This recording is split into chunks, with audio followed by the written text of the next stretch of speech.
everyone, Rascal here. And Mama, welcome to our channel and our podcast, Paws On Animation. Today we're covering the Ben 10 Reboot Special and series finale, Ben Gen 10. Yes, that is the real name, like you're in some type of power formula. Ben Gen 10, Never Again. Oh! This special is a reboot of the Heroes United crossover from the original series and serves as the series finale to the reboot itself. Ben's summer vacation's ending, but he's not ready for the fun to be over, so when Hex arrives to take Ben's watch and take over Earth, he unexpectedly gets help from Rex Salazar, who's on the run from Providence. Yeah. Okay. Now Ben must also learn to become a mentor to this future hero and go out one last adventure. Yes, Ben becoming a mentor to another 10-year-old. Yeah, at 10! And before we start, be sure to like, subscribe, and click notification buttons on future podcasts and World of Paws videos. You didn't really know what to expect. You saw the ads and you knew that Generator Rex was going to be in it, but it's not really Generator Rex because he's 10 instead of 16. Yeah. And Ben is 10 instead of 16. Yeah.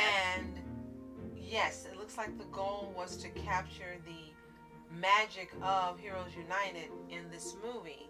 Yeah. Unfortunately, that didn't happen. Yeah. And since this was the end, my guess is this special was supposed to be a backdoor pilot to a Generator Rex reboot. Because the way it ends, it looks like Ben's vacation is ending, so Rex has to take his place on being a hero. And at first you're thinking, okay, they're in the same universe now, no longer two different ones. Okay, that could work because Secret Saturdays is in Ben 10's universe too, so all three being in one universe actually wasn't a bad idea. The problem lies within the execution. And Rex, just like how Ben's completely different in this reboot, Rex is completely different in this reboot.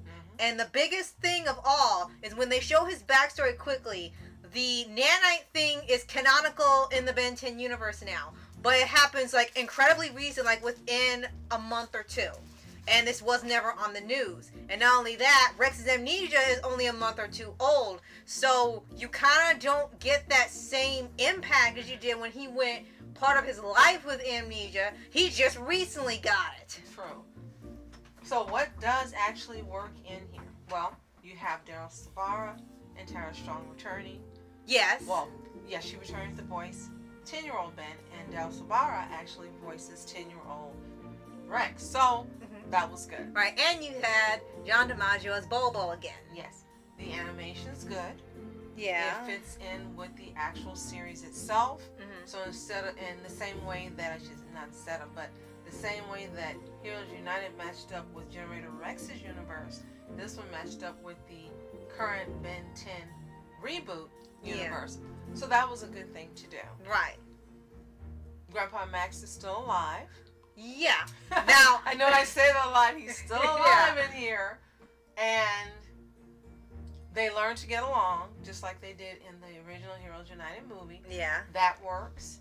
And Bobo Haha is still, I guess you could say, Rex's best friend. Yeah. And here somehow he's become his guardian. Yeah, and like we said, the nanite thing happened again. Rex's parents being missing happened. But this time, Bobo is with Rex firsthand, like he's the pet automatically. So there was no meeting him later; they're just already put together. Now, what doesn't work, unfortunately, one, you mentioned Bobo Haha. Now he has no morals. Yeah, and that which was kind of weird. Surprising that they chose that route with him. He tells Rex to leave people, let them die. They gotta go. They can't get caught. And it's like, And the thing with Bobo is that, yeah, sometimes he could be self-centered. Every now and then, yeah, he'd be mischievous. He was a little chimp, of course. But it wasn't to a point where he didn't care about someone else's life because Rex was his friend and he had learned heroism from him in Providence when he would help him. So he had to instill in him. Even with his trickery and stuff, he still had that in him. And here, Bobo's supposed to be protecting him and teaching him since the parents are missing. You don't know if they're dead or not. They're just missing. Right. And because of that, him teaching him is when someone's in danger, leave them. It's not your problem. And Rex, I guess, already has instilled the heroism in him, cannot just leave Ben by himself. So they kind of reverse the places of where Ben was the one like a fish out of water in Rex's world. Now Rex is a fish out of water in Ben's world, and Ben has to help Rex. So they just kind of reverse their places without the crossover part. Now, we'll state this as we did in other podcasts on the Reboot series. If you haven't seen the original, then this isn't weird for you. Mm-hmm. It's normal. But since we've seen the original of all the other versions in this franchise, it's odd for us to see that. Second thing was odd is that the White Knight wasn't in it, the Black Knight wasn't in it, Doc Holliday wasn't in it. No, it wasn't in it. And the only one in it was a different version of Six. Right. And no Van Cleis. Right. The Evos are canon now because it didn't happen until recently in here. But there's no Van Cleis. There's Hex. He kind of takes his place. Well, Van Cleis not existing makes sense since he's 10. But the others, it's like he started off and he's running. And maybe he hasn't met them yet. But perhaps they're saving that. Right. But Six isn't Six. And it's also not the same voice actor that voiced Six in the series. Yeah. Which is also disappointing. Right. They just tried to make him match the original person, but it was not the original guy. And a huge difference besides that why Six is different is that in this version, Providence thinks Rex has something to do with the parents' disappearance and the nanite explosion. So they're hunting him. And they did say they do not hesitate in killing. Even if he's a kid, they said they will do it if he's a threat. So that's a huge difference in here. He doesn't live with Providence and works for them and tries to help people with the nanites. He doesn't have any sort of figure or protection. Watches over him. The most he's got is Bobo. And that's the only relationship he has. Right. And Six is no longer like a father figure to him. And he just kept hunting him. No Salazar. Yeah. Nobody. No Big Brother. Yeah. You have 3 out of 50 characters in here. And I get that we're going to put everybody in, but you would think the core members would show up. But in this version, I don't think Salazar exists. They act as if he was an only child. Yeah. Which is really weird. Yeah. Because Salazar was the older brother. So right. It's like they chose not to have him in here anymore. Right. And I think they chose that because they wanted to emphasize that Rex is alone. He is alone. Even with Bobo, because Bobo has no morals, Rex is kind of by himself. And the whole thing that you really liked about Generator Rex is that Holiday and Six and Noah and Providence themselves were kind of like his family. Because even some people who work there enjoyed him being around. So it's the complete reverse where they're hunting him like an animal and wanting to kill him. They don't know he can heal the nanites because he didn't even know he could do it till now. Right. And it's like they want him to start from scratch and go on he becomes a hero himself without anybody else's help. Another thing that was disappointing, but we saw what they were doing, is they left out Grandpa Max and Gwen. Yeah. So in this version, no one's family is in it. Yeah. Unlike in Heroes United, you had, as we mentioned, Rex's family. Mm-hmm. But in this one, neither of their families were in it. They were both on their own, trying to solve these problems, trying to fight Hex, whatever the villains appeared. And in this version, it seems they wanted to stress them being able to work things out on their own. Yeah. For Ben to grow on his Finally. own without someone else influencing him and no one else having an impact. And it's almost like, so basically you want this to be like, what's the movie I'm thinking about? Lord of the Flies. No adults involved. And they figure everything out. And it was just kind of weird that this was happening. And the only adult that was in it you knew was Six. And he was the one who seemed to have some morals to a point where he didn't want to kill Rex. Right.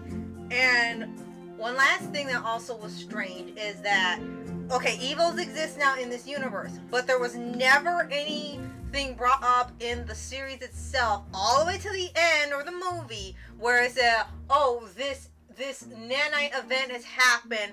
Everyone has this now in their bodies, or be cautious of evils, or new race of things. None of that ever came up in the show. So we're just kind of taking their word for it that the nanite incident happened and there are evils. Because they keep saying they're evils. They think Ben's an evil because they're aliens, which matches up the original. But you never see an actual evil in the show. Right. So when Rex hits the watch by accident, the DNA of the aliens goes to humans, and they turn into his aliens, which I guess is a reference to the evils. Only they're aware, but they're freaking out that they are aliens, and they're begging Ben to change them back, and they're kind of going crazy.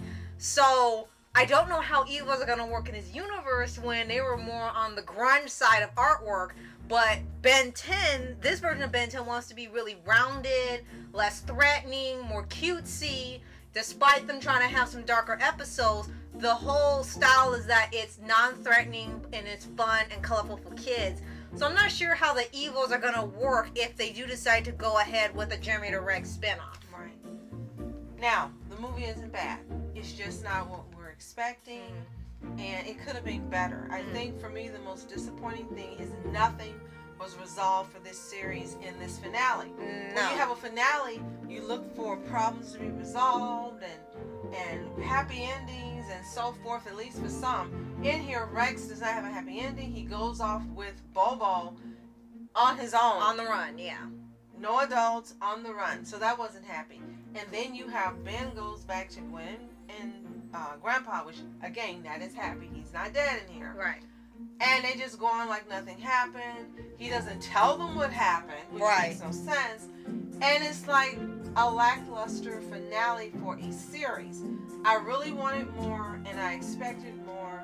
And I have to say, out of all the movies that we've seen for this entire franchise, whether it's from Ben 10 Classic, Alien Force, Ultimate Alien, or this one was the most disappointing in terms of finishing off the series. Yeah, nothing happened, unfortunately. I agree. And on the end of the series is that, as you said, didn't tell them about Rex, like it was a secret friendship they suddenly had, which made no sense. I'm sure Ben told them about Rex in the other show, you just didn't see it. So what's odd about this for me is that they have Kevin 11 in here, as you know from our other podcast, and they hit you over the head with the fact that Kevin's not bad. He's got good in him. They're not scared of him because he's a good kid, even though he really isn't. And they keep offering for him to join their family, be a part of Team Tennyson, and he's family, he's a good kid and all that, even though he's a jerk. And constantly give him chances. And to me, it's sort of hypocritical to write this because, like, you give Kevin infinite amount of chances and he refuses to join, even though you're telling us one thing. But Rex has no opportunity to get a family when he's lost his. He doesn't have Providence. He doesn't have his parents, no brother, no friends. He's got Bobo. And you didn't even think about Rex joining Ben at least for a little bit before he gets his own show. Now that would have been a nice ending to see him join up with them, and even if you don't know what happens after that, it would have been a nice ending, and then you could have seen him not only getting the influence they say from Ben, but also from Grandpa Max, which is always greatly needed for a lot of these younger characters. Yes. So that was a missed opportunity. Yeah. Do we think you should watch it? Yes. Is it gonna? If you are a fan of the original series, is it going to be something you're pleased with? Probably not as much. No. If you're not familiar with it at all, then it's a new experience for you. But it's not a bad movie. It just could have been better. Yeah, exactly. So if you've seen Ben Gen 10, let us know what you think in the comments below. And if you haven't, it should be available to stream. Yes, on Amazon or HBO Max. And it may even be possible to be purchased on Amazon. I don't know. A lot of the older movies are now there, whether they're new or used. So if it's something you want to own, it's a possibility you can check out Amazon or some other stores and see if it's available. And if you want, even check out the original Heroes United crossover if you really want the epicness that you've been begging for if you haven't seen it already. Absolutely. And if you haven't already, subscribe for updates and movie videos of your favorite anime series, anime shows, and all things animation. Absolutely. And thank you so much for joining us for our entire review of the Ben 10 franchise. The only thing left now is Generator Rex, which we also love, so stay tuned for that podcast as well. Yes. I appreciate you so much. Yes. So, thank you so much for watching Mask Entertainment. And Mom Entertainment. Have a fantastic day. Peace. And reporters sitting flashing lights.